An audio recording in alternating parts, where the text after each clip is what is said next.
Xi Jinping est-il d'ores et déjà le grand vainqueur des Jeux Olympiques d'hiver qui sont ouverts tout à l'heure à Paris ?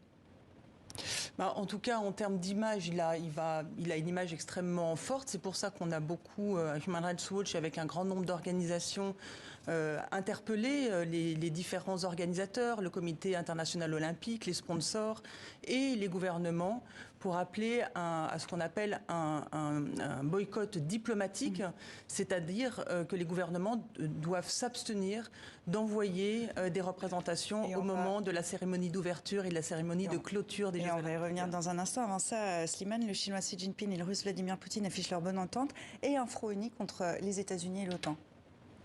Oui.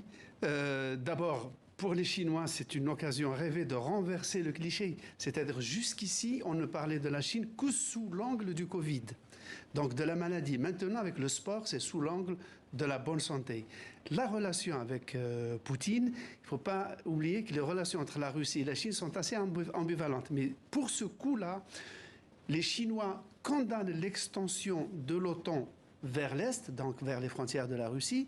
Et en contrepartie, les Russes condamnent l'alliance militaire entre le Royaume-Uni, les États-Unis et l'Australie dans le Pacifique, qui vise directement la Chine. Donc on a vraiment là une consécration d'une alliance au moins de circonstances entre Pékin et la Russie. Alors il y a la géopolitique, les droits humains, l'environnement, la contestation vient de la rue aussi. À New York, en Inde, les militants affichent leur désaccord très symbolique. Un demi-millier de Tibétains ont manifesté hier devant le siège du Comité international olympique à Lausanne, en Suisse. Ne pas aller au JO, est-ce que c'est une bonne façon de mettre la pression sur Pékin, Frédéric Dumas ? Écoutez, il y a beaucoup de manières de mettre la pression. Je pense que c'était une obligation morale de ne pas se rendre au JO de Pékin, de boycotter diplomatiquement. Emmanuel Macron a parlé d'une toute petite mesure symbolique, mais comme vous le savez, la ministre des Sports ne sera pas là à l'ouverture, mais elle viendra quand même. Donc ça veut dire qu'on a fait, nous, une toute petite mesure. Je pense que c'était symbolique, mais important. Et bien sûr qu'il ne faut pas s'arrêter là et qu'il faut maintenant agir. C'est d'ailleurs l'occasion de le faire aujourd'hui dans l'hémicycle. Ce type de boycott ne sert à rien. C'est l'argument de Thomas Bach, l'actuel président du Comité international olympique. Est-ce qu'un boycott diplomatique, c'est vraiment efficace ? Est-ce que ça a des conséquences ?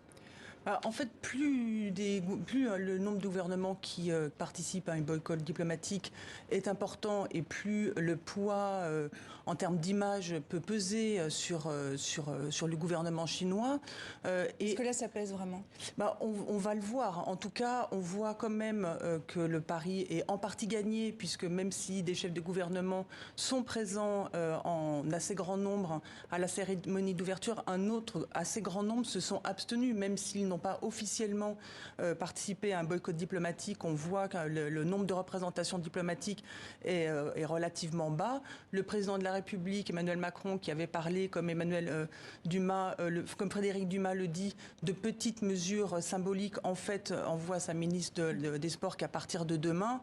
Donc on voit quand même que ça a lancé le débat. Mais est-ce que ce ne sont pas la population chinoise qu'on punit comme ça ? Finalement, est-ce que ça atteint vraiment Xi Jinping ? Non, en fait, l'idée, c'est vraiment d'appeler les chefs de gouvernement, enfin les responsables politiques, à ne pas s'afficher aux côtés d'un responsable politique, Xi Jinping, qui est responsable d'un crime contre l'humanité au Xinjiang, et de ne pas participer à cette opération finalement de blanchiment par le sport des différentes très graves violations par le régime chinois. Donc on sait que la diplomatie, c'est aussi d'envoyer des symboles, d'envoyer des messages, et le boycott diplomatique allait dans ce sens-là. Alors quelques jours après y avoir été condamné pour le génocide des Ouïghours, la Chine se trouve à nouveau pointée du doigt à l'Assemblée nationale en France avec une proposition de loi sur les trafics d'organes humains le jour même de l'ouverture des JO d'hiver de Pékin. Frédéric Dumas, c'est un hasard du calendrier ? Alors c'est un hasard du calendrier, oui, puisque vous savez, nous avons des niches parlementaires et la niche de mon groupe Liberté et Territoire était le 4 février. Donc c'était un hasard parlementaire, mais c'est bienvenu parce que nous avons effectivement, il y a 3 semaines, voté la reconnaissance du génocide, qui est un acte politique, symbolique, mais qui ne contraignait pas l'État.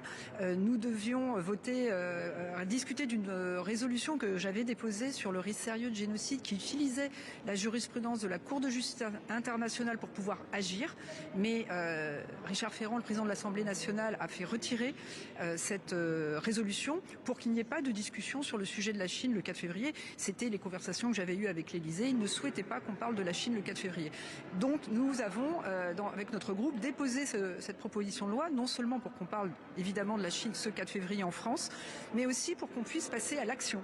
C'est-à-dire que c'est une proposition de loi parce qu'aujourd'hui, comme ça a été très bien dit, le fait de ne pas aller, de pas être représenté au JO, c'est un acte important quand on sait ce qui se passe au Xinjiang. Maintenant, c'est documenté, nous le savons, nous ne pouvons plus fermer les yeux. Donc, à un moment donné, il faut agir. Donc, ne pas être représenté diplomatiquement, mais aussi remettre peut-être en cause nos conventions. Parce que vous savez que les hôpitaux français ont tous passé des conventions avec les hôpitaux chinois et peuvent se rendre indirectement complices, notamment de prélèvements forcés d'organes. Alors, on va s'intéresser un instant aux athlètes. À 19 ans, Richardson Viadno est le premier skieur haïtien à représenter son pays aux Jeux Olympiques. Il a grandi en France, mais ce sont les couleurs de son pays de naissance, Haïti, qu'il va fièrement représenter. Louisa Abrit l'a joint juste avant la cérémonie d'ouverture. Là, en ce moment, nous sommes à Pékin pour participer à mon rêve, qui est aussi le rêve de tous les Haïtiens. On va faire la cérémonie d'ouverture des Jeux Olympiques et c'est un grand moment, comme je l'ai dit, pour moi et pour tous les Haïtiens. Et c'est juste incroyable, on est super content d'être ici. On voit tous les athlètes dans le village olympique, mais on les côtoie pas vraiment parce qu'en plus les athlètes ils ont un peu ce côté de pas trop traîner avec les autres nations pour rester un peu concentrés. Aussi à cause du Covid, mais voilà, c'est un tout.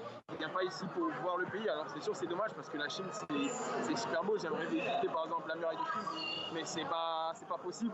Mais bon, on vient quand même ici, on va quand même marcher sur le stade olympique, c'est quand même pas rien. C'est la première fois que Haïti participe aux Jeux Olympiques. Du coup, c'est vraiment un grand moment et c'est le grand moment.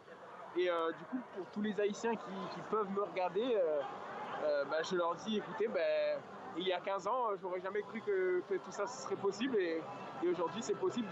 C'est un moment incroyable. Alors on entend cet enthousiasme. Certaines voix se sont élevées pour réclamer un boycott sportif des athlètes. Le sujet fait débat. Pourquoi, Slimane, seuls les athlètes devraient supporter en fait ce poids du boycott ? Oui, parce que évidemment, l'opprobre n'aura pas le même poids ni le même sens si elle est le fait d'un sportif, encore que ce ne soit pas insignifiant, que si le boycott est préconisé par un État. Cela dit, pour une puissance comme la Chine, puissance nucléaire, balistique, commerciale, le boycott aura surtout un impact éthique et moral, c'est-à-dire c'est un désaveu, l'opprobre d'une partie de la communauté internationale pour rappeler que ce pays-là n'est pas si sportif, si fair-play, si je peux me permettre cette formule, vis-à-vis d'une partie de ses citoyens. Maintenant, ce qui se passe dans le boycott, s'il y a une masse critique de pays qui le boycottent, évidemment, là, le poids est plus prégnant sur le gouvernement chinois. Mais est-ce que c'est vraiment le cas cette année ? Parce qu'on se souvient des JO de Montréal, c'est tout un continent qui boycotte contre l'apartheid. Là, en réalité, est-ce que c'est vraiment le cas ? Non, il y a eu un précédent, c'est l'appel du boycott des Jeux Olympiques à Moscou à l'époque soviétique, il y a 40 ans de cela. Ça a été boycotté par les pays occidentaux, mais les Jeux ont pu avoir lieu. Ce que je voudrais faire, c'est une remarque géopolitique sur cette affaire de boycott vis-à-vis de la Chine. C'est que pendant la guerre froide, les pays occidentaux avaient réussi à intégrer la Chine dans une alliance avec l'Occident contre l'Union soviétique. Aujourd'hui, c'est le contraire, c'est-à-dire notre politique avec la Chine jette la Chine dans les bras de la Russie. Frédéric Dumas, est-ce qu'il ne faudrait pas demander au milieu culturel, économique de boycotter la Chine plutôt qu'aux athlètes ? Oui, mais là, en fait, c'est parce qu'on est aujourd'hui avec les Jeux Olympiques. Donc, c'était normal de se poser la question par rapport aux athlètes. Mais moi, je suis d'accord que ce n'est aux athlètes. Bien sûr que le milieu culturel doit boycotter la Chine. Et il peut le faire peut-être plus facilement que les athlètes là qui étaient effectivement appelés à pratiquer leur sport. Moi, je pense qu'il faut se faire deux raisons. La première, c'est que lorsqu'on nous dit qu'on a besoin d'attendre des positions communes au niveau européen ou des positions communes au niveau international, nous n'en aurons jamais. Donc au niveau de l'Europe, nous n'en aurons pas. Au niveau international, jamais la Chine ne pourra être sanctionnée pour ce qu'elle fait. Elle n'a pas reconnu la Cour pénale internationale. Elle rejette la compétence de la Cour de justice internationale. Donc de toute façon, tout ça n'aboutira à rien. Et donc c'est là où c'est important que chaque État prenne la responsabilité sur le plan national de faire des gestes forts et symboliques, parce que si chacun fait sa part, Et à un moment donné, effectivement, on peut arriver à un système qui fait un peu levier. Et je voulais juste finir aussi sur un sujet aussi géopolitique, c'est que ce ne sont pas deux puissances simplement qui s'affrontent. Les Américains et les Chinois, bien sûr, mais c'est bien deux modèles de société.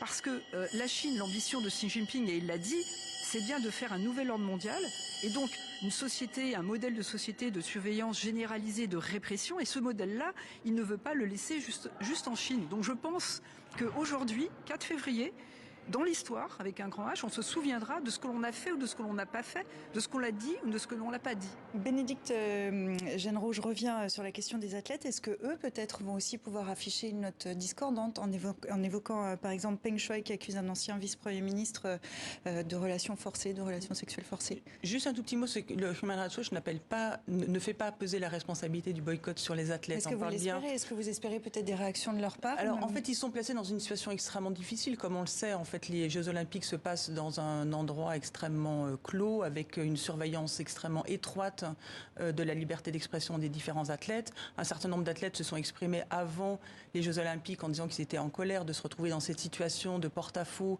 à se retrouver dans un pays extrêmement répressif, dans lequel ils prennent eux-mêmes des risques s'ils s'expriment. Donc ça aussi, c'est vraiment à soulever. C'est que c'est la première fois que les athlètes prennent autant de risques ou se retrouvent dans une situation aussi inconfortable. Avec des conseils aussi sur les téléphones, à ne pas utiliser, etc. Je voudrais juste dire aussi qu'on fait passer des messages beaucoup au Comité international olympique et aux sponsors. Ils ont des responsabilités en matière de respect des droits humains.